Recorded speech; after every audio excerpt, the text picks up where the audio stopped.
Ok. Elul 57-65. On arrive à Rosh Hashanah. Il y a énormément de choses dans la vie qu'on lit, mais pourtant on ne comprend pas. On lit des livres. Croyez-moi, j'ai une grande bibliothèque, on lit, on s'intéresse. L'âge fait qu'on comprend plus, et les événements de la vie nous amènent à comprendre certaines choses qu'on n'aurait jamais pensé comprendre dans notre vie. Le premier élément, c'est ce qu'on a vécu cette année.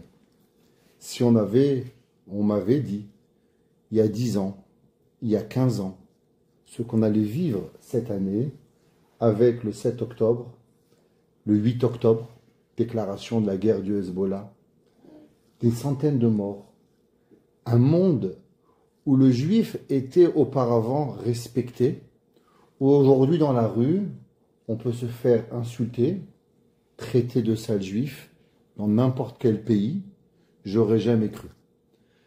Un jour j'étais jeune, je suis toujours jeune, mais j'étais très jeune, c'était en 1984. Je me rappelle le discours du Rav Mann, comme si c'était hier.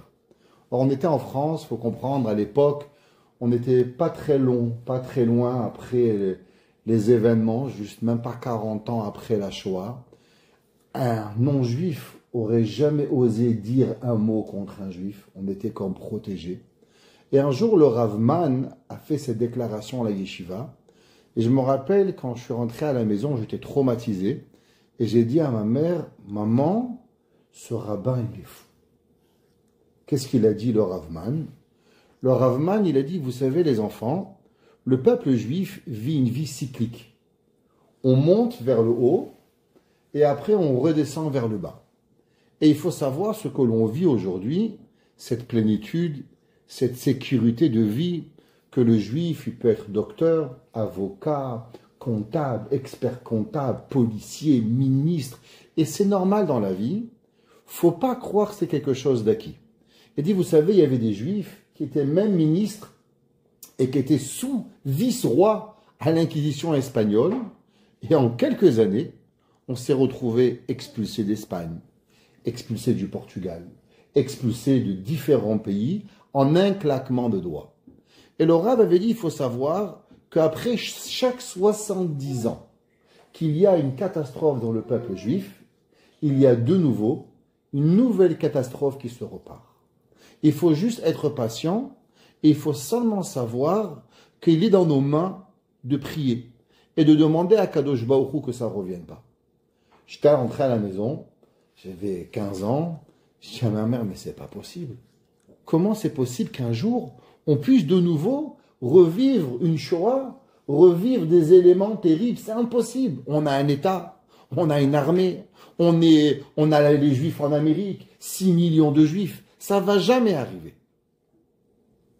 Ça a pris quelque temps, mais malheureusement, l'histoire a fait que le Rav Mann avait raison. Avant qu'on continue, un deuxième élément, que en travaillant au Beddin, en travaillant avec le monde, souvent on pose certaines questions. Et quand on arrive à la fête de Rosh Hashanah, souvent dans l'examen final, quand ils arrivent chez nous au Beddin, aux conversions, on leur demande, c'est quoi les fêtes, Kippour, Sukkot, Pessah, Shavuot, Sukkot. C'est normal, on leur demande. Et on leur demande une question. C'est quoi la fête de Rosh Hashanah? Alors les gens ils nous disent, la pomme dans le miel, manger de la grenade, manger des douceurs, aller à la synagogue. Mais il y a une chose que tout le monde oublie. 9 sur 10. 9 sur 10 oublient de parler du chauffard. Et je me demande toujours, mais les professeurs, ils ont raté le coche. C'est pas possible. Tu parles d'un enfant, tu dis, c'est quoi Rosh Hashanah? Chauffard. Comment ça se fait que les gens oublient le chauffard? Est-ce que la raison, c'est parce qu'on leur a pas enseigné? Ou la raison, c'est que dans la tête, il y a quelque chose du chauffard qu'on a mal expliqué, que le cerveau ne comprend pas. Qu'est-ce que ça représente, le chauffard? Il y a un Rambam. Le Maïmonide a écrit les lois de Teshuvah. Dans le 3e péril de l'Ilchot Teshuvah, le Rambam dit. Beaucoup de monde se pose une question. C'est la faute de qui du 7 octobre? La faute à qui? La faute au Hamas? La faute au Hezbollah? Binyamin Netanyahou? les Américains, M. Biden, M. Trump, et il y a des théories qui vont dans tout le monde entier, à savoir en se demandant c'est qui est responsable de la faute du 7 octobre. Le Rambam, qui a écrit son livre il y a plus de 700 ans aujourd'hui, dans les lois de Teshuvah. Le Rambam, il dit, vous savez qu'il y a une mitzvah qui est de sonner le shofar. Tout le monde sait, on sonne le shofar, on se rappelle de la Akedat Yitzhak, on se rappelle du moment où on a mis Yitzhak sur l'autel, Abraham Avinu a voulu sacrifier son fils, Dieu lui a dit, ne sacrifie pas ton fils, je t'avais jamais demandé de le sacrifier, seulement de le monter sur l'autel. Abraham n'avait pas compris la pensée d'Akadosh Baruch Hu. Voici un agneau, un bouc, et sacrifie le bouc à la place. Et Abraham, il a pris une corne du shofar qu'il a sonné, la deuxième corne, Mashiach l'a pris, le prophète Élie la sonnera au moment où Mashiach va venir. Le Rambam, il écrit et il dit quelque chose que tout le monde sait, mais on ne prend pas souvent ce que l'on sait, on la met en application. Un de nos grands maîtres, le Magui de Douvna, il dit souvent nous parlons beaucoup, mais pourtant nous ne croyons pas ce que l'on nous disons. Il dit exemple. Il y a votre ami qui vient et vous dit, tu sais, j'ai des soucis, j'ai des problèmes. Qu'est-ce qu'on dit? T'inquiète pas ma copine, Ela Emouna, crois en Dieu, tout pour le bien, t'inquiète pas, ça va aller. Pourtant, on sort de chez notre ami, on vient de recevoir un PV, je comprends pas. Tu viens de dire que tout c'est pour Akadosh Baruch Hu, tout est pour le bien. Pourquoi quand c'est pour ton ami, tout est pour le bien, mais quand toi tu prends un PV, t'as oublié ce que tu viens de dire? Il dit le Magui de Douvna que les paroles que l'on dit, souvent nous-mêmes on n'y croit pas. On ne croit pas à ces véritables paroles. Le Rambam il dit que vous savez que chaque fois que nous faisons une action, chaque fois qu'on fait une action, on est comme dans une balance. Tout le monde sait que le mois de Tishri, il est comparé dans le signe du zodiaque à une balance. Balance.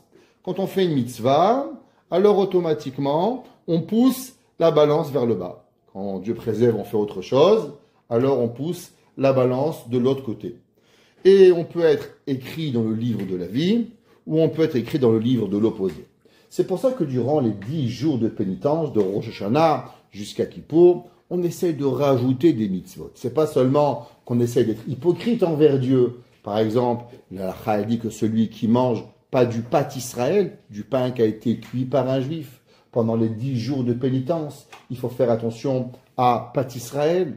Pareil dans Chalav Israël. Quelqu'un qui mange pas Chalav Israël dans l'année en complet. Dans la Aseret Yemei Teshuvah, on rajoute, on mange du lait Chalav Israël. Une maman qui n'a pas l'habitude de pétrir le pain chez elle à la maison, elle est coutumière que durant les Shabbat Teshuvah, on fait cette mitzvah pour rajouter une mitzvah en plus et faire la mitzvah de Chala. Et ainsi de suite, plusieurs mitzvot que l'on peut faire durant les Aseret Yemei Teshuvah.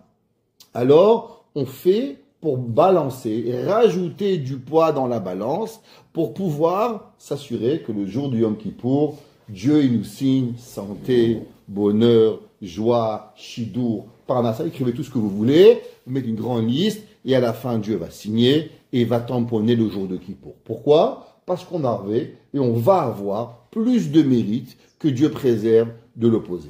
Le Rambam il dit, il faut savoir que quand une personne elle fait une mitzvah, c'est pas seulement par rapport à elle qu'elle va venir et qu'elle va donner pouvoir à sa mitzvah de balancer le côté positif, mais c'est toute la nation juive. Ça veut dire qu'à chaque fois qu'on a fait une mitzvah et qu'on a fait quelque chose de bien, je prends et je m'assure que non seulement moi, mais tout le peuple juif va avoir du bien. Le Rambam, il écrit et il dit Harei ichia et atzmo ve'et kol haolam kulo. Non seulement lui, mais tout le monde entier qui va arriver chez Tzadik ichia et kol haolam lizchut ve'itzilo. Chaque fois que vous faites une mitzvah, une action positive, alors vous prenez avec vous de balancer le monde dans la positivité. Quand il dit le Rambam, nous faisons l'opposé une avéram, alors vet kol haolam kulo le kafrova. Tu as amené le monde à être jugé dans la rigueur, ve garam lo ashrata. Le Rambam il dit, tu sais qu'est-ce que tu fais quand tu fais une mauvaise action? non seulement toi-même tu t'amènes dans des difficultés, mais en vérité tu amènes le monde entier à la destruction. La première personne qui est responsable, c'est facile de pointer A, B, C, mais en vérité je pense que la première personne qu'on doit pointer du doigt, c'est nous-mêmes. Moi, si j'avais fait une mitzvah supplémentaire l'année dernière à Rosh Hashanah, si j'avais dit bonjour à quelqu'un que j'aime pas trop, si j'avais envoyé un bouquet de fleurs à mon ami que ça fait longtemps, chacun de nous, nous savons exactement quoi faire et j'ai pas besoin de rentrer dans les détails, alors on aurait pu sauver le 7 octobre. Le Rambam il dit, pour éviter le 7 octobre, on n'a pas besoin d'avoir 1 milliard de mitzvot.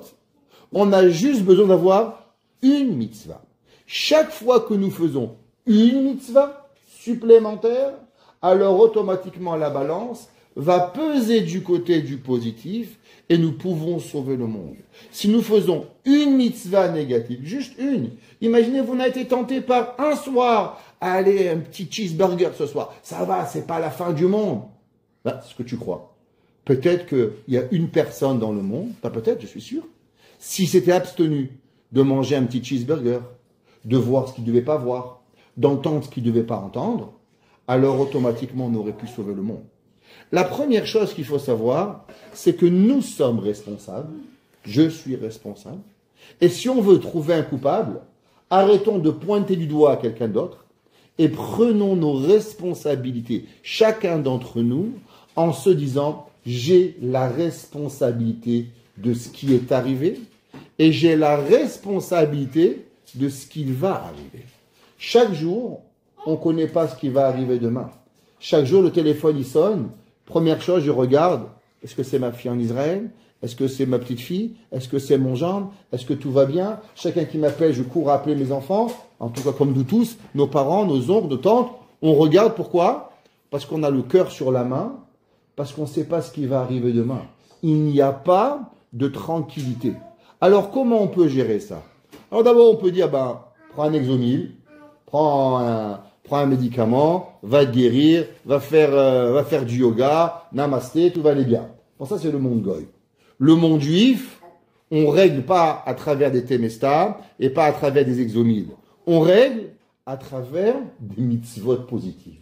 Si je veux changer le cours de l'histoire, je ne demande pas aux gens de faire. Je m'assure que moi, d'abord, je vais faire.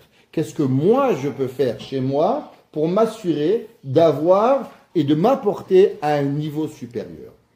Il y a un Yerushalmi. Alors pour vous expliquer c'est quoi le Yerushalmi, le Yerushalmi, il y a deux Talmuds, Talmud Bavli, qui a été écrit par Ravina et Ravaché, et le Talmud Yerushalmi qui a été écrit par Rabbi Yochanan au 5e siècle. Le Talmud Yerushalmi il est plus compliqué à comprendre, et il y a dans ce Talmud Yerushalmi quelque chose de très bizarre. Il ramène une question qui a l'air peut-être insignifiante, mais véritablement à l'intérieur se trouve toute la vie du juif. Et le Talmud dans le Yerushalmi, il pose une question, la chose suivante. Il dit qu'est-ce qui se passe si un homme, il a le corps d'animal, tout son corps ressemble à un animal, mais il n'a que la tête humaine. Est-ce qu'il est considéré comme un homme ou comme un animal? Qu'est-ce qui définit, est-ce que nous sommes un homme ou un animal? Dit le Yerushalmi, si une personne, elle a 2 pieds de girafe, 2 pieds d'hippopotame, elle a une queue, mais elle a une tête d'homme, alors automatiquement, il a toutes les lois d'un homme. Et le Yerushalmi dit, s'il a un frère qui est décédé sans avoir des enfants, alors on demandera à cet animal, à ce monstre, on va l'appeler comme ça, mais avec une tête d'humain, de venir et de faire la mitzvah de l'Evera. C'est quoi? C'est une mitzvah quand un frère il meurt sans avoir des enfants, alors son frère doit ou marier sa belle-sœur, ou bien faire une mitzvah de Khalitsa. Le Yerushalmi continue et dit, qu'est-ce qui se passe si c'est l'opposé? Il y a un homme, il a tout le corps d'un humain. Il a des bras, il a des pieds, il a le corps d'un humain, mais il a une tête d'animal. Quel est le statut qu'on va lui donner? Nous dit le Yerushalmi, il a le statut d'un animal. Et on va lui dire, viens qu'on te sacrifie pour qu'on te mange. Intéressant. Qu'est-ce que ça veut dire, ce Yerushalmi qui nous dit, si il est humain, on lui demande de faire la mitzvah de Yiboum. S'il a une tête d'animal, viens qu'on te mange. Pourquoi le Yerushalmi, il n'a pas seulement dit humain ou animal? Qu'est-ce qu'il est venu nous apprendre avec ces deux mitzvot? Pour comprendre cela, il faut comprendre qu'est-ce que ça représente la mitzvah de Yiboum et Chalitza. On sait que dans notre monde, nous croyons que le corps où nous vivons, en vérité, il est seulement un habit à notre âme. Le but de ce monde, c'est pas vos cheveux, c'est pas vos yeux, c'est pas votre bouche, c'est pas votre corps, parce que cela, malheureusement, il va finir sous terre. Il n'y a pas grand-chose qu'on peut faire avec. Le but pourquoi nous sommes venus, c'est notre neshama. Chaque chose que l'on fait. On va manger un fruit boré periaetz, on va manger des chips boré periadama, on boit un verre d'eau chez Akol Nialidvaro, on met la mezouza, on met les téphilines. Le corps, il est seulement l'outil pour pouvoir faire notre travail. Mais qui nous sommes vraiment, c'est notre âme. C'est pour ça que si un homme, malheureusement, il n'arrive pas à finir la raison pourquoi il est venu sur cette terre avec ce corps, alors on le ramène dans un autre corps. C'est pour ça qu'il y a des fois des âmes. Pourquoi vous bénissez un homme, quand vous bénissez un enfant, à une personne d'avoir des enfants? Qu'est-ce que vous le bénissez? D'avoir un Ben, c'est quoi la bracha? Ben Zachar. Je comprends pas, mais Ben, c'est un garçon. Zachar, c'est masculin. Pourquoi vous dites Ben Zachar? Pourquoi vous dites Bat Nekeva? Pourquoi vous le bénissez Ben Zachar, Bat Nekeva? Bon, au XXIe siècle, je comprends, parce qu'il y a des gens un peu bizarres sur Terre, Ben Zachar, faire attention. Mais quelle est la véritable raison d'avoir un Ben Zachar? Chachamim nous explique, parce qu'en vérité, nous sommes tous des réincarnations. Et vous qui vous êtes moi, vous savez pas qui c'est que vous êtes dans un Gilgul, dans un corps précédent. Vous avez pu être un homme, vous avez pu être une femme. Et automatiquement, quand vous revenez, alors vous pouvez être un homme avec une âme féminine dans un monde précédent qui va vous être beaucoup plus difficile d'accomplir les lois des femmes. Ou bien vous pouvez être un homme dans un corps d'homme, mais avec une âme féminine, ou vice-versa. Alors on bénit que l'enfant il soit un Ben Zachar, que tu as un enfant, mais que l'âme qu'il reçoit, ce garçon, il n'a pas une âme féminine pour ne pas avoir une dualité entre le corps de l'âme, le corps où il est, qui est le garçon, avec l'âme qui peut être féminine, qui veut lui donner des difficultés à pouvoir fonctionner les mitzvot. Ça veut dire qu'on est en réparation. Et on peut venir une fois, deux fois, trois fois, quatre fois dans ce monde. D'où nous avons une preuve dans la Torah de la réparation de l'homme. La seule et unique preuve que vous avez dans la Torah que l'homme il a besoin d'avoir une réparation à son âme, c'est la mitzvah de Yiboum. C'est quoi la mitzvah de Yiboum? Un homme qui meurt sans enfant, alors malheureusement, il ne peut pas grandir. Le but de l'homme, c'est pas de vivre et de mourir. Il n'y a aucun sens. Comment l'âme de la personne va grandir en continuité? Elle va grandir en continuité parce que vous avez des enfants. Et que les enfants vont avoir des enfants. Et vos enfants ont des aïeux, petits-enfants et ainsi de suite. Alors votre âme va toujours pouvoir grandir, même après qu'on sera plus dans ce monde. Chacun de nous, on a un père, un grand-père et un arrière-grand-père. Alors quand nous faisons des mitzvot, nos arrière-grands-parents, ils profitent des mitzvot que nous faisons parce que nous sommes ici à continuer l'action qu'ils ont commencée. Mais une personne qui meurt sans enfant, alors malheureusement le train s'arrête. Alors comment on peut faire pour que le train puisse continuer? Alors quand la femme va marier son beau-frère, alors on lui donne la possibilité de récupération et continuité de sa mitzvah. Ce qu'on appelle le Olam HaTikun. C'est ce qu'on appelle le monde de la réparation. Alors comment on peut réparer quelque chose? Nous dit le Yerushalmi, un de nos grands maîtres de la génération, le Rav Shaul Alter, qui est aujourd'hui un des Admourim de Gour. Il explique la chose suivante. Il dit quand le Yerushalmi dit un corps animal avec une tête humaine. Est-ce que tu crois vraiment qu'on parle dans les films de je sais pas quoi, des gens avec des corps animaux et des têtes d'humains? Non.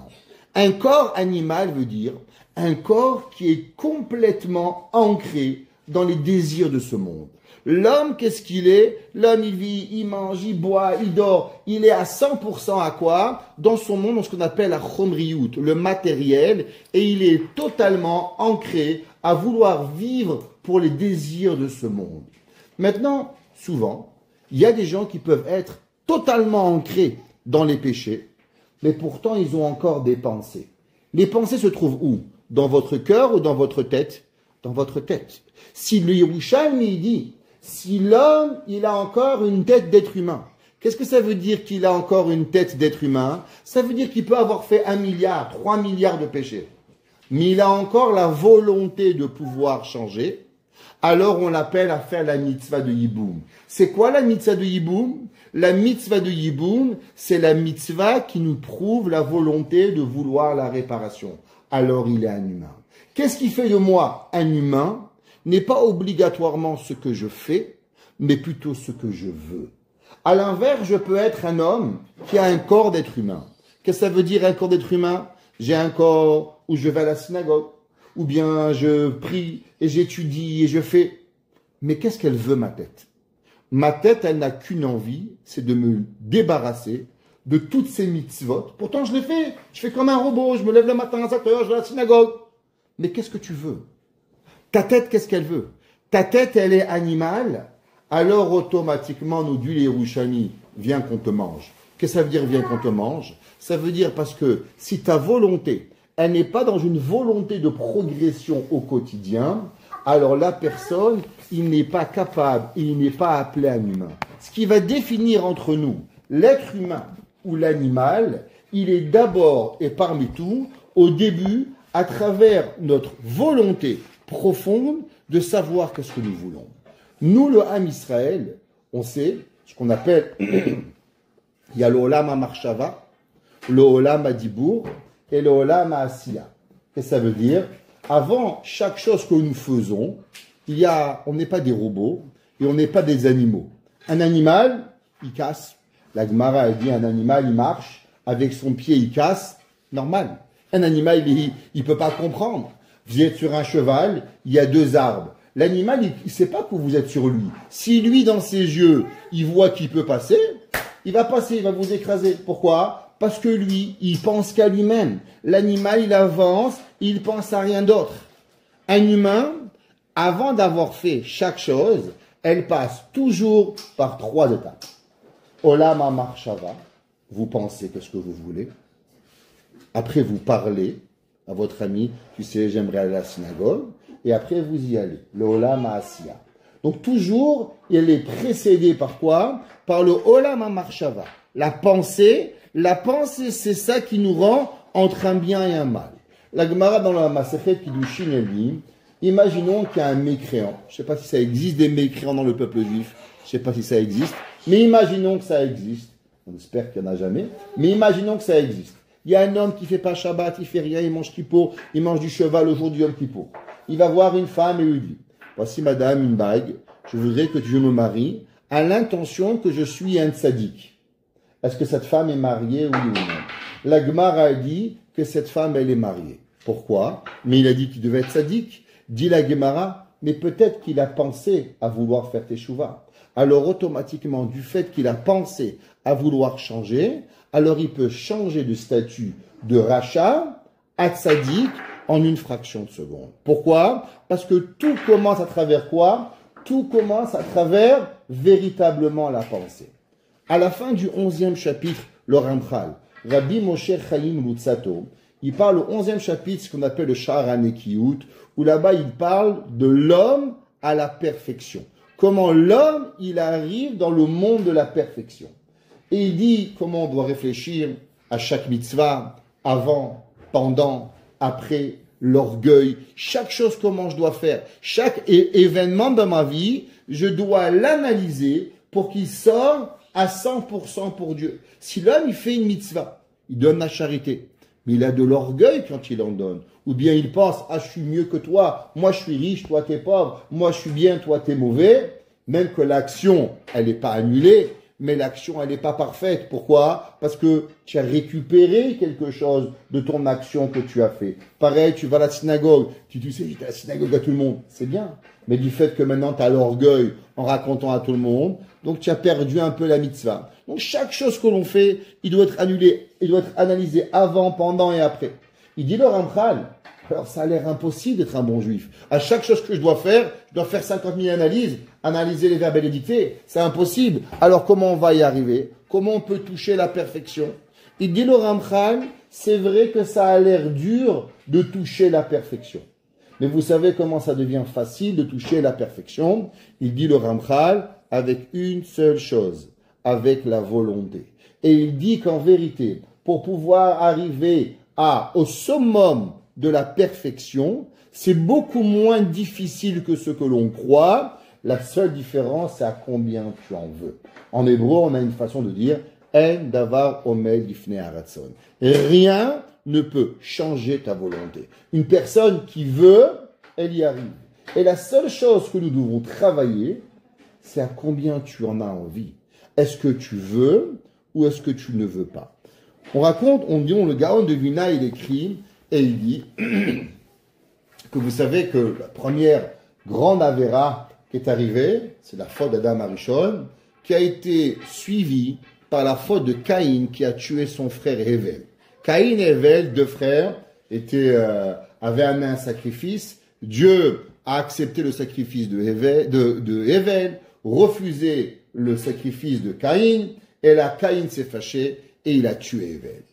Tuer un homme, vous savez comment c'est écrit dans la Gemara, mais comment il a pu tuer, comment il savait c'était quoi la mort? Nous, on sait aujourd'hui. Mais à l'époque, personne n'avait jamais tué personne. Alors, comment il a tué? La Gemara dit qu'il a commencé à lui couper les orteils et il lui a coupé la tête. Comment on arrive à être d'une méchanceté tellement grande de tuer son propre frère? Qu'est-ce qui arrive? Dit le Gaon de Vilna, il demande une question. Dans la Torah, il y a 613 mitzvot. Il y a des mitzvot que tout le monde fait. On espère en tout cas. On ne vole pas, on ne tue pas. J'ai mes beaux Hachem, je ne connais pas des gens chez moi qui ont tué personne. Je connais des milliers de personnes. Je n'ai jamais connu une personne qui a tué quelqu'un.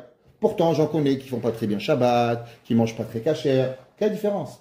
Pourquoi il y a des mitzvot que d'autres personnes ne vont pas faire et d'autres mitzvot que tout le monde respecte? Moi, je ne connais pas des gens qui tuent des gens, Baruch Hashem. Des voleurs de banque, j'en connais pas, Baruch Hashem. Alors pourquoi cette mitzvah, les gens la transgressent, et cette autre mitzvah, les gens ne vont pas la transgresser? Qu'est-ce qui va faire chez nous qu'une mitzvah, elle va être claire, donc on va devoir la faire, et d'autres mitzvot que les gens vont douter pour la faire?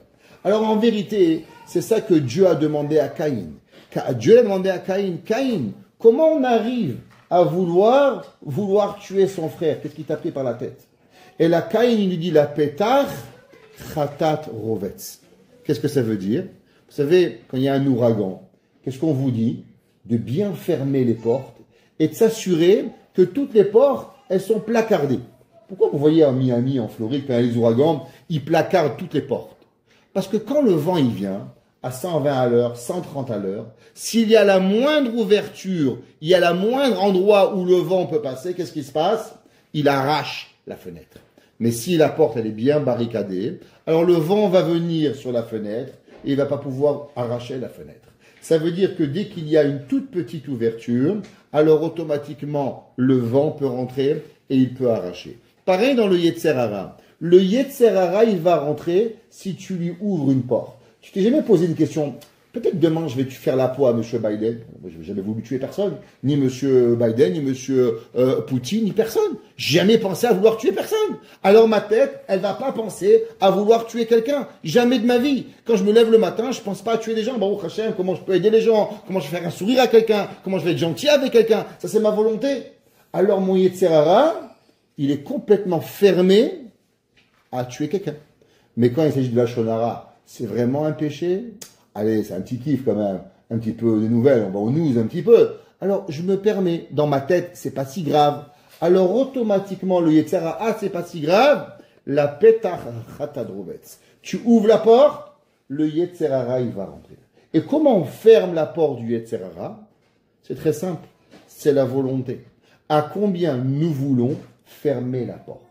Souvent, les gens ils demandent, Rabbi, comment on peut passer de pas religieux à religieux? Comment on arrive à faire ce pas? On fait pas Shabbat, on commence à faire Shabbat. On fait pas Kashrut, on va faire Kashrut. On fait pas Taret Ishmacha, on va Taret, on fait pas Tzniut, on fait pas... Comment c'est possible? C'est difficile. La réponse est très facile. C'est ce que tu veux. Combien des gens, ils ont voulu docteur, le mec, et tu veux devenir docteur? C'est que ça prend 10 ans pour être cardiologue. Quand tu as 20 ans, tu seras cardiologue à 30 ans. Tu as 10 ans de ta vie, mais tu es malade. Tu n'as que 20 ans, ça veut dire, tu as la moitié de ta vie, un tiers de ta vie, tu vas passer aux études. Comment c'est possible? La réponse est simple, j'ai envie. Quand j'ai la volonté, alors je réfléchis pas à 10 ans. Qu'est-ce que je pense? 1 an, et 2 ans, et après 5 ans, je peux commencer à faire à l'hôpital, et après, Baruch Hashem, 10 ans ils sont passés, tu es devenu cardiologue. Mais si tu réfléchis à 10 ans, tu vas jamais même pas commencer. La seule chose qui va te manquer, c'est la volonté. À combien tu en as envie? La première chose quand on arrive à Rosh Hashanah, la première point qu'il faut savoir, c'est qu'est-ce qu'on veut. On est peut-être un corps animal, mais la question qu'on a, c'est est-ce qu'on a une tête d'homme ou on a une tête d'animal? Est-ce que j'ai une tête de vouloir avancer ou j'ai une tête de vouloir changer ou de vouloir stagner? Hier soir, j'étais en réunion avec quelqu'un, un certain monsieur, il a ouvert un business. Alors il a ouvert un business, Baruch Hashem, et il me dit, voilà, on a gagné dans le business 30 000 dollars. Ah, Mazal Tov, Baruch Hashem, il dit, bon, tu vas en vacances? Il m'a dit, non, Rabbi, on ne prend pas les 30 000 dollars. Je lui dis, qu'est-ce qu'on fait? Il me dit, ben voilà, je suis parti faire un cours aux États-Unis, savoir comment travailler avec Amazon, et là, j'avais trouvé un produit. Avec ce produit, je vais fabriquer un autre produit, et automatiquement, je vais ouvrir maintenant une compagnie sur Amazon. Là, je me suis arrêté. Je dis, c'est incroyable. Un gars, il gagne 30 000 dollars. Première façon, qu'est-ce qu'il fait? Il dit, chérie, on refait la cuisine, on va à Miami, on va aux Bahamas, on se fait une croisière. Ça veut dire quoi? Qu'on a pris un gain, et maintenant on veut manger son gain et profiter de son gain. Un homme intelligent, il se dit, waouh, j'étais capable de faire 30 000, on va faire fructifier les 30 000, et on va en avoir 100 000.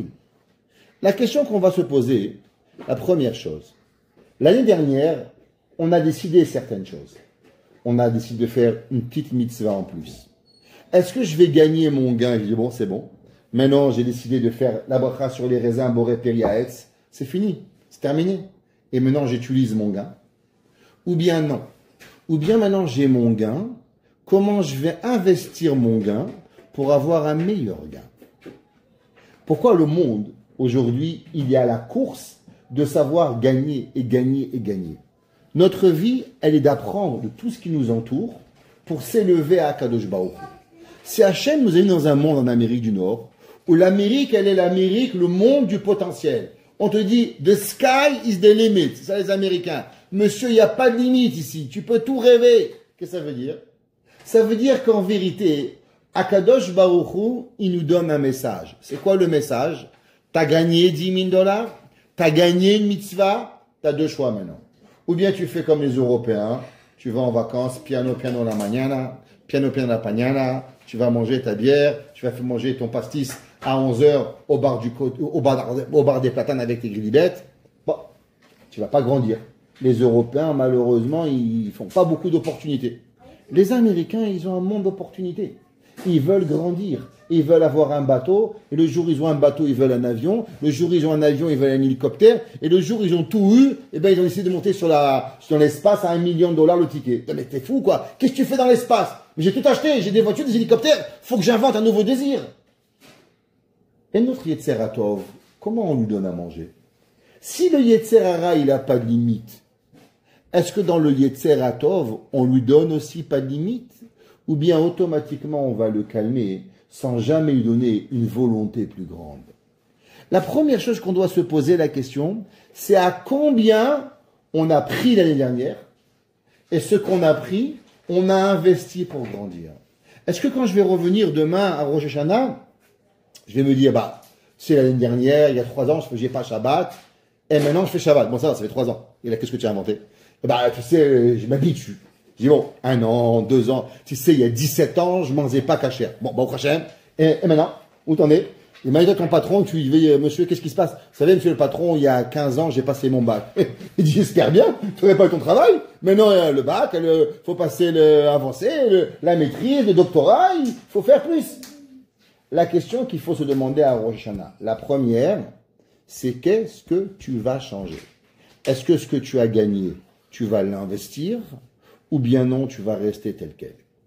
Il y a un verset, vous savez, je ne sais pas si vous savez, mais je ne vais pas trop au synagogue, mais durant le mois de Elul, on a l'habitude de lire le verset, les David, Hachem, Ori Veishi. Vous savez, ce Tehillim 26, on a dû le dire 2 fois. Une fois le matin et une fois l'après-midi ou le soir, dépendant des coutumes, les coutumes séfarades ou ashkénazes. Alors, Tehillim 27, les séfarades on le lit le matin, après la prière, et à Arvit. Et les chassidim le disent le matin et à Mincha. Pourquoi on lit ce chapitre de Tehillim 27, et David Hashem Ori Veishi Mira? Principalement parce qu'il y a 13 fois le nom de Dieu dans ce Tehillim. Et on sait 13 c'est quoi? C'est Echad. C'est aussi quoi 13? Ahava. Et si vous multipliez la Ahava fois 2, qu'est-ce que vous avez? 26. Alors c'est quoi 26? C'est la Rachamim d'Akadosh Baruch Hu.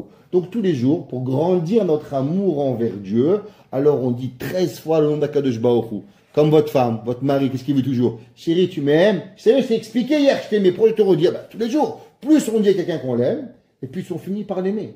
Pourquoi un homme ou une femme, ils vont penser l'un avec l'autre? Plus on se parle, plus on se dit qu'on s'aime, plus automatiquement on va s'abstenir ou faire ce que l'on doit faire, ou ne pas faire ce qu'on ne doit pas faire. Alors durant le mois de Elul, pour rajouter des mitzvot, en parlant de Dieu 13 fois par jour, on va grandir envers nous l'amour, et on va s'abstenir par l'amour à ne pas arriver à Akadosh Baruch Hu. Dans le verset, on dit les David Hashem, Ori Veishi.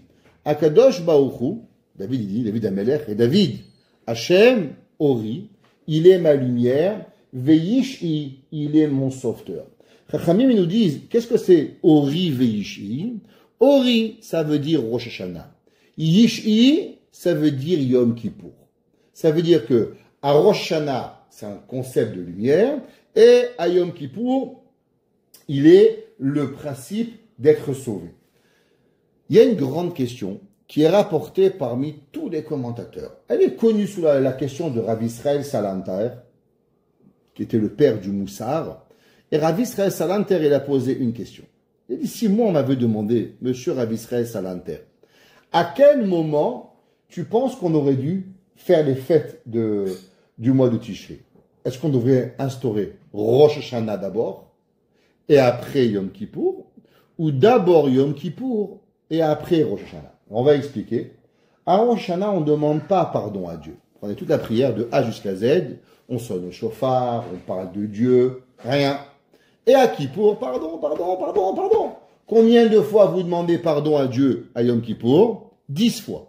10 fois, Hachamnu, Bagadnu, Gazanu, 10 fois. Pourquoi 10 fois? On l'a mentionné souvent à propos des 10 sphères, Chochma, Binadat, Chesed, Gvura, Tiferet, Netzach, Od, Yesod, Malchut, les 10 sphères, à propos des 10 commandements qu'on a pu transgresser, et aussi combien Akadosh Baruch Hu a parlé pour pouvoir créer le monde. Akadosh Baruch Hu, il a dit 10 fois Vayomer. Dieu a donné 10 paroles pour créer le monde. Celui qui fait un péché, qu'est-ce qu'il fait?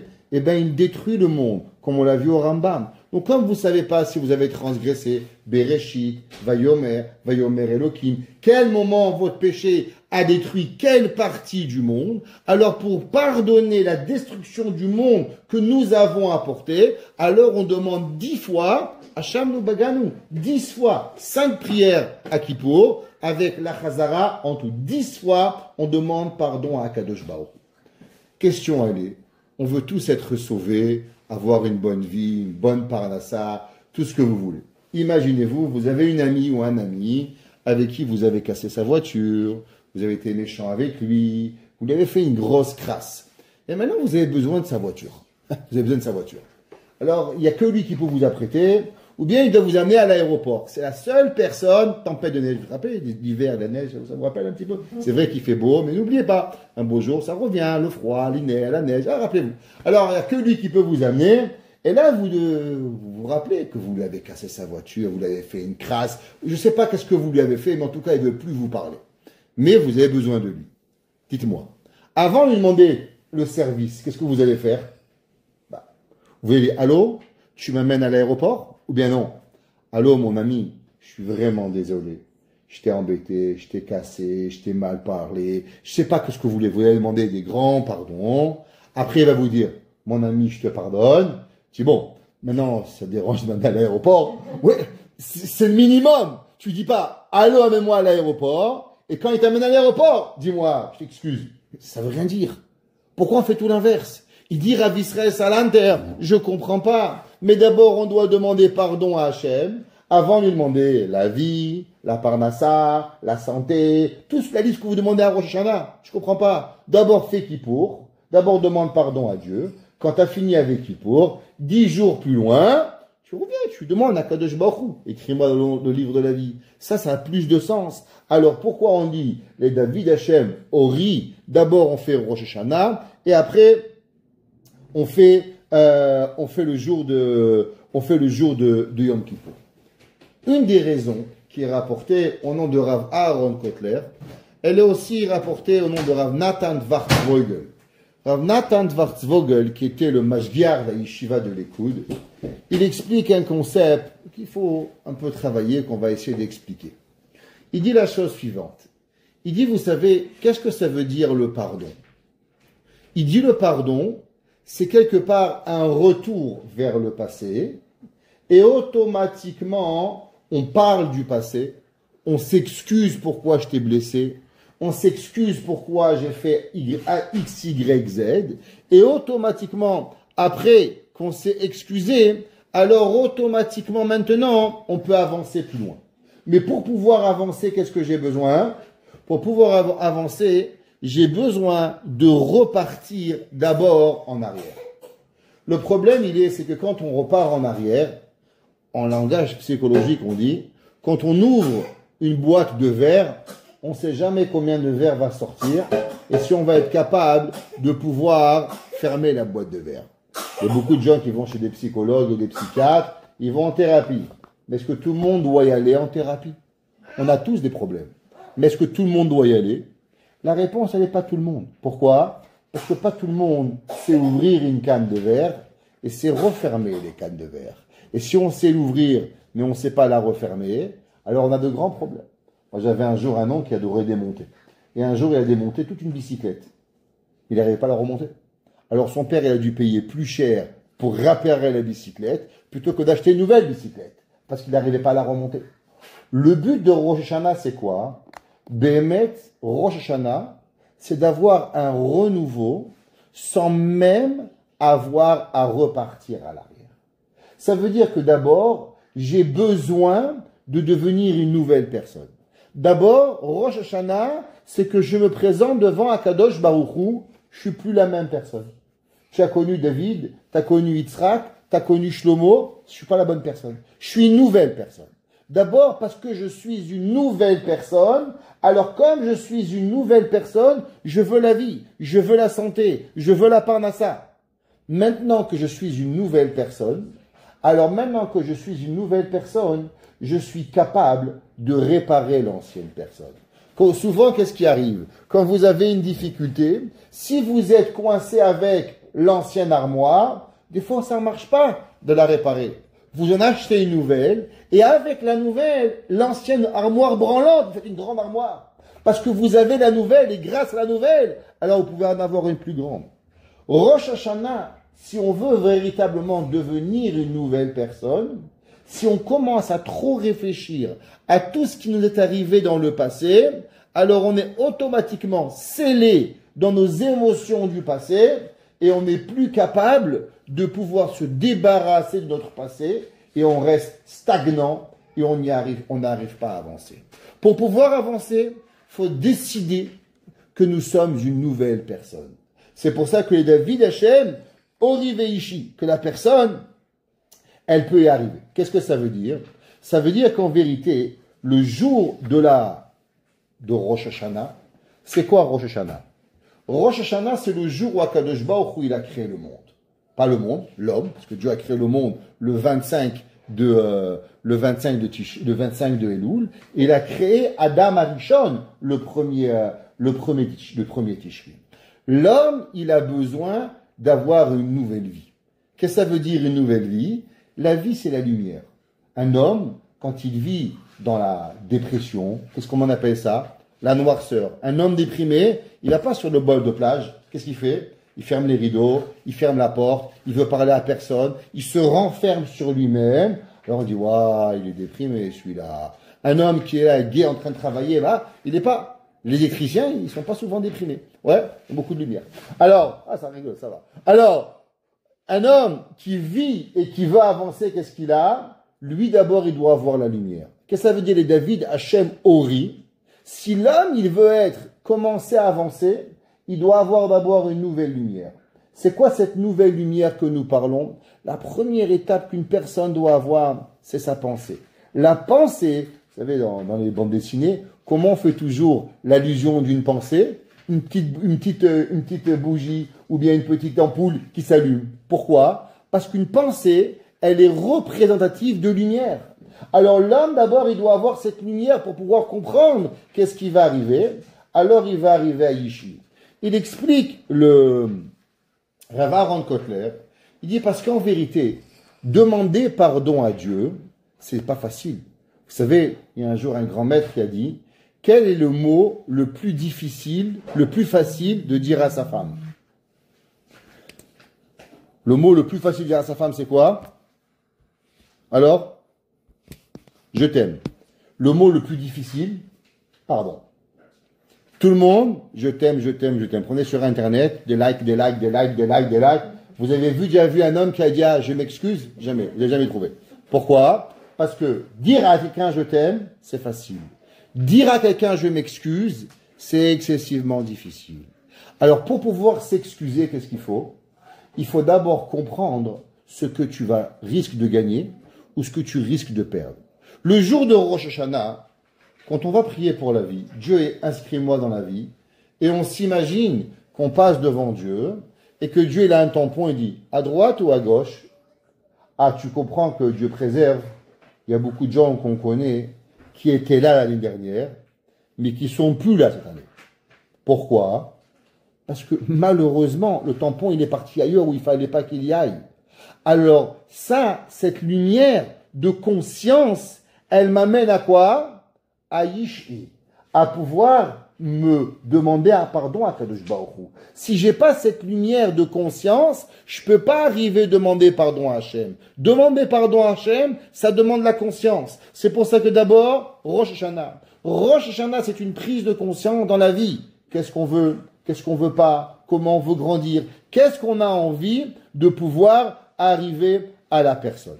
C'est marqué, vous allez voir dans le Pasuk Tehillim, c'est marqué Ashrei ha'am yod et teruah. Heureux le peuple qui sait faire le jour de la sonnerie. Teruah, c'est une sonnerie. Et la question, elle est, pourquoi il n'y a que les juifs qui savent sonner le chauffard? Allez dans les concerts, il y en a plein qui savent sonner les trompettes, les saxophones, tout ce que vous voulez. Baruch Hashem, il y a des grands musiciens dans toutes les nations du monde. Pourquoi c'est marqué Ashrei ha'am yod et teruah? Qu'est-ce que ça veut dire une teruah? Le son teruah du chauffard, vous savez, il y a 3 sons dans le chauffard. Il y a un son long qui s'appelle atkia. Après, il est suivi d'un son, ce qu'on appelle le shvarim, saccadé. Et après, d'un son saccadé en 9 coups. Et après, on finit avec quoi? Avec un son de tkia, qui est... Ça, c'est les sons du chauffard. Et après, on va sonner des longs, des 3, des longs, des 3, des 9, et on va faire plusieurs paramètres avec ces sons du chauffard. Mais ça, ce sont les sons du chauffard. Qu'est-ce qui représente ces sons du chauffard? Quelque chose de facile. Quelqu'un, la vie, elle va bien, il chante. C'est facile. Ça s'appelle l'atkia. L'atkia, c'est la vie de tous les jours. Un homme, il se lève, il marche, il avance, Baruch Hashem, tout va bien. Non, dans la vie, qu'est-ce qui arrive? Dans la vie, il y a des difficultés. C'est quoi les difficultés? C'est un petit problème. Et un deuxième petit problème. Et un troisième petit problème. La question, elle est, après que vous avez eu un petit problème, comment vous avez déjà eu un deuxième? La réponse, elle est, c'est que le premier problème ne vous a pas abattu. C'est parce que vous avez su surmonter le problème. Et si vous avez eu un troisième problème dans la même journée, c'est que vous avez été capable de régler le premier problème, de régler le deuxième problème et de régler le troisième problème. Donc ça veut dire qu'en vérité, quand vous avez eu 3 problèmes par jour, comment vous regardez votre journée? Une journée pourrie où vous avez eu 3 problèmes ou une journée où vous avez eu la force de pouvoir gérer 3 situations? La question, elle est, c'est comment on veut le voir. Alors, qu'est-ce qui fait que moi, je suis capable de voir est-ce que c'est une difficulté ou c'est une opportunité?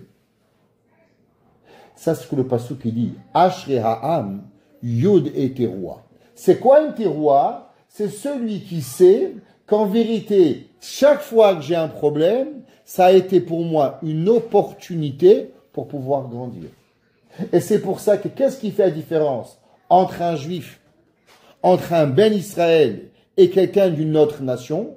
C'est de savoir rechercher à l'intérieur de nous les opportunités qu'Akadosh Baruch Hu nous donne pour pouvoir grandir. Alors quand nous avons une difficulté, comment on sonne le chauffard? On sonne un son simple. Ça c'est la vie de tous les jours. Tu sonnes, Baruch Hashem, tout va bien, tu te lèves, ça marche. Tu vas aux courses, tu trouves une place de parking. Tu arrives au magasin, 50% de solde, super. Il y a une jupe, ça fait 20 ans que tu la veux, tu l'as pas eu. T'arrives, madame, 90%. Attendez, il y a même un rabais, vous sortez avec $5. Là, ma mère, elle est partie à un magasin, elle voulait un manteau. Elle m'a dit, presque il me l'a donné, il voulait rajouter d'argent. Il y avait 50%, moins 50%, moins 30%, moins 20%. Elle m'a dit, vous voulez pas me payer aussi pour que je le prends? À la fin, bon, pourquoi? C'est magnifique. C'est qui a. Tu as Shvarim. C'est quoi Shvarim? C'est des longs, mais ça a des petits arrêts. Akadosh Baruch Hu, il arrive, il te donne. Et des fois, tu as des grosses claques. L'une après l'autre. Et là, tu penses que tu pourras rien finir. Mais qu'est-ce qui se passe souvent après la tempête? Il y a le beau temps. Qu'est-ce qui finit le chauffard? Tout. Parce que ça n'existe pas dans la vie que les problèmes ne s'arrêtent jamais. La vie, elle est faite de quoi? Où la personne, elle a des opportunités de pouvoir se reprendre. Et si l'homme, il a été capable de surmonter les épreuves, c'est qu'il est capable d'avoir un renouveau. Et s'il est capable d'avoir un renouveau, alors automatiquement dans la vie, l'espoir, il vient juste de naître. À travers une difficulté, je viens de capable de comprendre qu'est-ce que je suis capable de pouvoir avancer. Alors en vérité, la difficulté n'a été seulement pour moi une opportunité pour pouvoir grandir. Alors je suis un Mechadesh. C'est quoi un Mechadesh? Un Mechadesh, c'est un innovateur. Qu'est-ce qu'on dit à Rosh Hashanah? Comment ça s'appelle? Un Chodesh, Chadash, quelque chose de nouveau. C'est quoi la nouvelle année? C'est Shana Chadasha, une nouvelle année. Pourquoi? Parce que j'ai maintenant, découvre en moi des forces de pouvoir changer, de pouvoir, la vie, de pouvoir m'adapter. L'homme, chaque fois qu'il lui vient à les mitzvot, ah, rabbin, c'est pas ma coutume, moi je suis pas capable, c'est pas comme ça qu'on fait chez nous. Vous saviez, chez nous on faisait pas Shabbat, chez nous on mangeait pas kasher. Je dis c'est vrai, mais pourquoi ton père il avait les mêmes problèmes que tu avais au travail? Pourquoi ton père il a réglé les problèmes sur Internet? Ton père il a réglé les mêmes problèmes que tu avais avec chez ton patron? Ton père il avait un cheval, il marchait, il avançait, c'est tout ce qu'il avait, miskin. Il comprenait rien. Et pourtant, tu t'es adapté avec tes difficultés pour pouvoir y arriver à ce que tu as. Donc quand toi tu arrives à Rosh Hashanah, faut que tu commémores, que tu commences à comprendre qu'en vérité là, penser que tout va bien et que je suis pas capable de changer, c'est impossible. Parce que tous les jours de ta vie, tu n'as fait que t'adapter. Tous les jours, tu te réveilles et tu n'as qu'une seule chose à faire. Adapter, adapter, adapter, adapter. Souvent, je dis aux professeurs d'école, ils n'aiment pas. Mais souvent, le premier jour, quand je suis invité à parler dans des écoles, en les journées pas logiques, vous connaissez? C'est les journées où on vous met les enfants pour qu'ils apprennent à devenir professeurs. Ok? Ça s'appelle les journées pédagogiques. Je les appelle les journées pas logiques. Alors, je leur dis souvent, vous avez deux choix. Un professeur, il a 30 enfants. Vous pouvez essayer de changer 30 enfants à vous. Généralement, vous y arriverez à la fin de l'année. Ou bien c'est vous qui changez pour les 30 enfants. Parce qu'il est plus facile de changer 1 pour 30 que 30 pour 1. La vie, il y a deux choix. La vie, ou bien c'est nous qu'on change à la vie, ou bien c'est la vie qui va nous changer. Généralement, ceux qui pensent qu'ils vont changer la vie, ils ne sont pas encore arrivés. Un jour, il y a quelqu'un, il est venu de France, il est venu au Québec, et tu sais, ici, il fait froid. Il faut avoir des gants, il faut avoir des manteaux chauds. Mais non, moi je viens de France.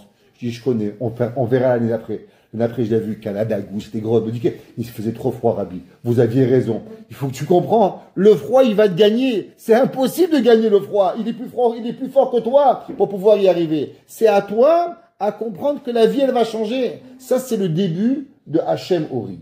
La lumière d'Akadosh Baruch Hu, elle vient, alors automatiquement, elle va arriver à Yishvi. Pour comprendre un peu plus ce concept-là, qu'est-ce que ça veut dire? Vous savez que le peuple juif, il vit sous le calendrier lunaire et pas sous le calendrier solaire. Vous savez que nous avons 354 jours et 12 heures, 793 parties de journée, de minutes dans notre calendrier lunaire. Et nous avons 365 jours et 6 heures dans un calendrier solaire. C'est pour ça que tous les 4 ans, nous avons un 29e jour de février. Pourquoi? Parce que 4 fois 6 c'est égal à 24 heures. Donc nous avons un 4e jour à les années bissextiles.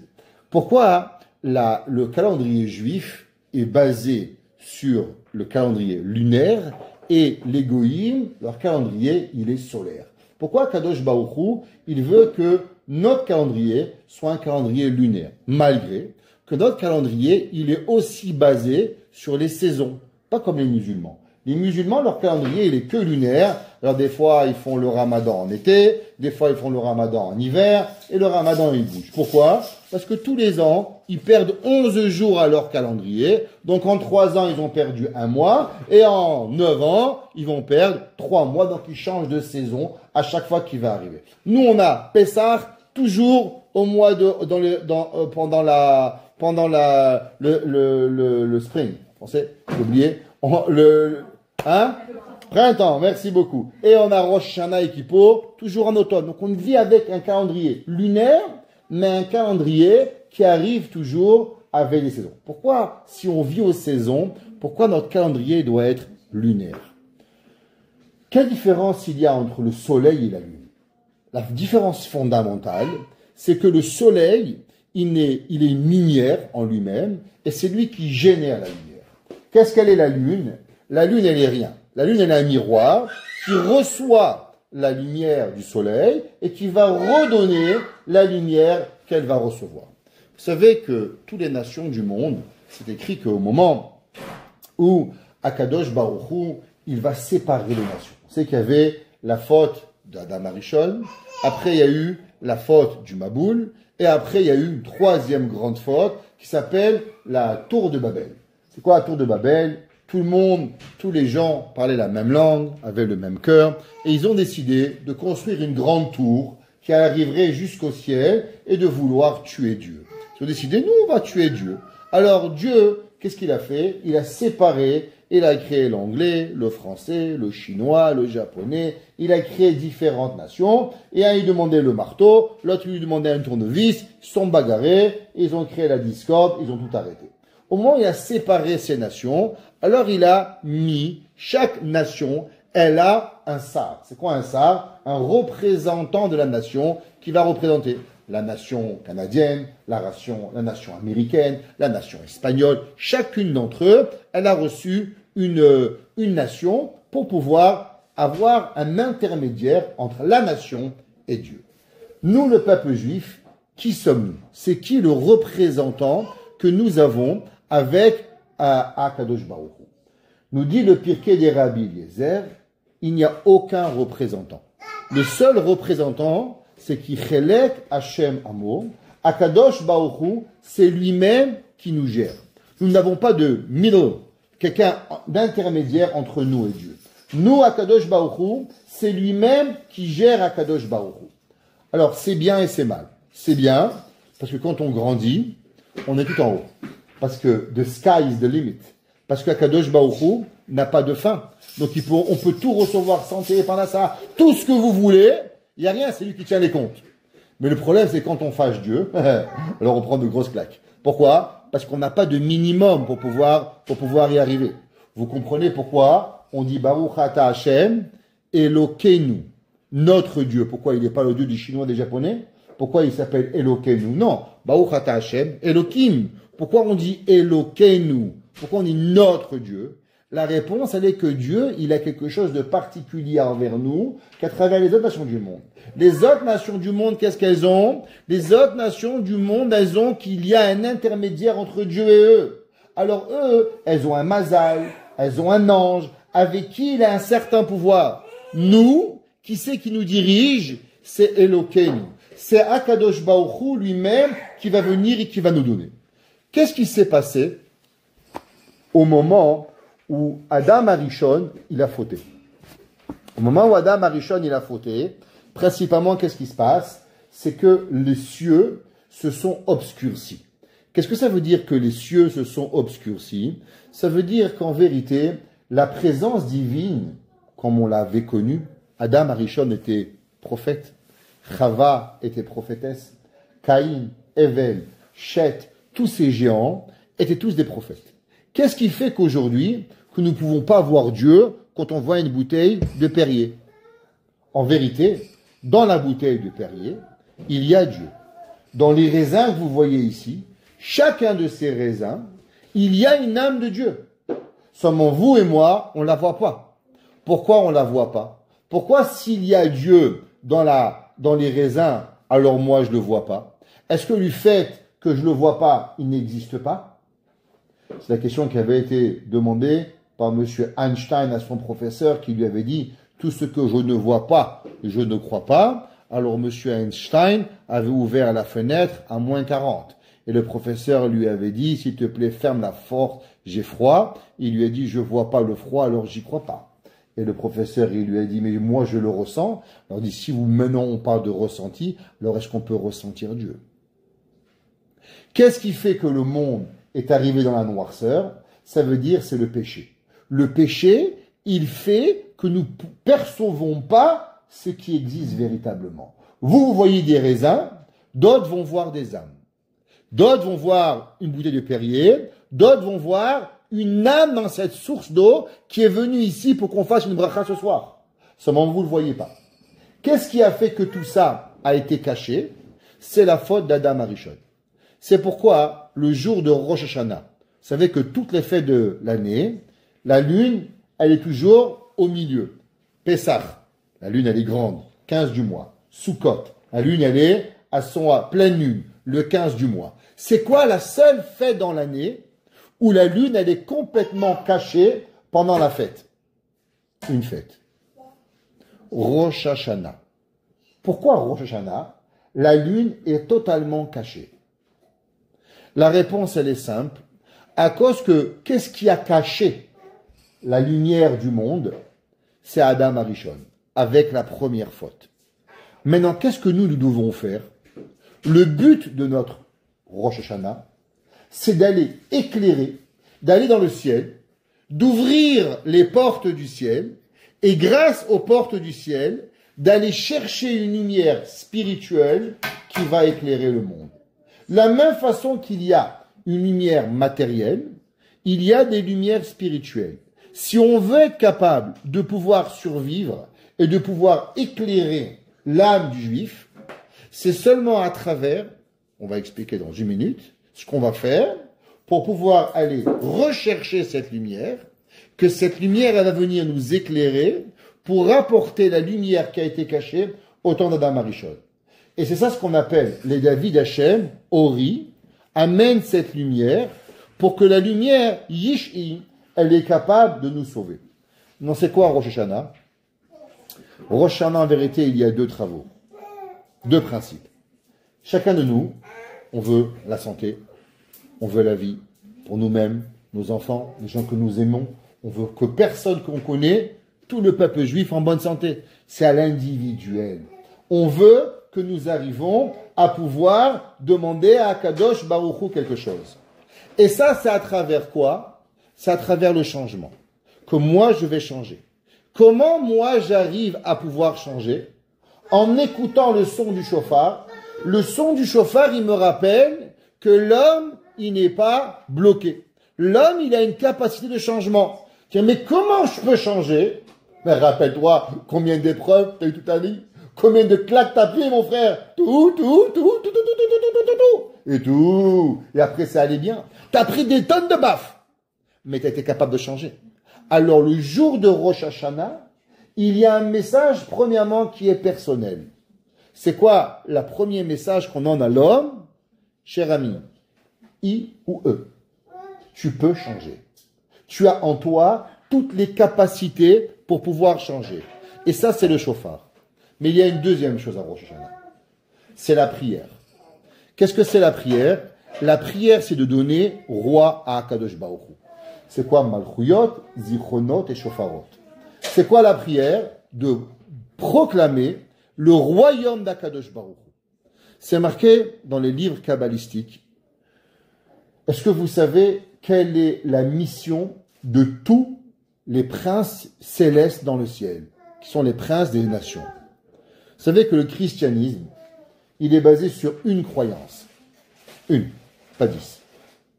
Que Dieu, à un moment, en a eu marre des Juifs et a décidé, il y en a marre avec les Juifs, on va prendre une autre nation. C'est pour ça qu'il a détruit le temple, c'est pour ça qu'ils croient à l'Ancien Testament, et ils disent un beau jour, après la destruction du temple, le bon Dieu, il a dit les Juifs, les gentils, mais c'est fini, je vais choisir quelqu'un d'autre. Alors il a pris les chrétiens.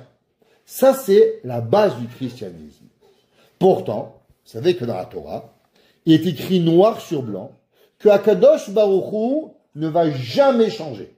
Dieu a promis au peuple juif qu'il ne va jamais changer, que le peuple juif va rester le peuple juif. Rien, ça ne va jamais arriver.